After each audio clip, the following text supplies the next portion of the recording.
With just over 3 decades since the movie first hit theaters, Rennie Harlan reflects on how David Bowie was almost cast as the villain of Sylvester Stallone's Cliffhanger.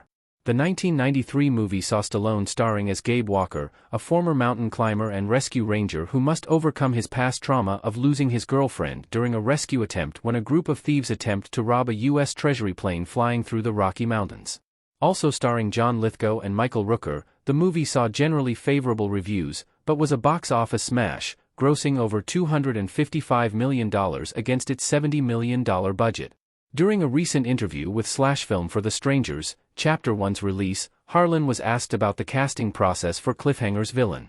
With Lithgow having noted in a prior interview that Christopher Walken was previously attached before he came on board, the director went on to reflect on his near casting of David Bowie for the role of Eric Qualen, namely that it was very close to happening, only for his hopes of landing Bowie to fall through. Check out what Harlan shared below. Why Lithgow was ultimately the perfect choice for Cliffhanger. At the time of the movie's development, Bowie had found himself primarily focusing on his music after the 80s saw him branch out into the world of acting in a major way, namely with his iconic turn of Jareth the Goblin King in Labyrinth. When also factoring in his turns in Tony Scott's The Hunger and John Landis' Into the Night, there was clearly plenty of opportunity for the late Golden Globe nominee and Emmy winner to make for a compelling antagonist to Stallone's hero. On the other side of the coin is the fact that Lithgow's performance as Qualen in Cliffhanger ultimately remains one of the better-received elements of the movie.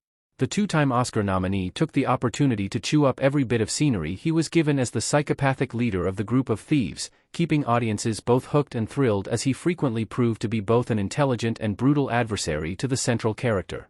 The physicality required for a Stallone-led movie also made Lithgow the more feasible choice for Cliffhanger's villain. While one could argue that Bowie's more slender build would have proven a more unique subversion of this formula, it did come during the height of Stallone's blockbuster stardom, when audiences both expected and wanted to see him go up against the next big, imposing action villain. As such, while Bowie would likely have made for one of Stallone's more fascinating antagonists, Lithgow was ultimately the better choice.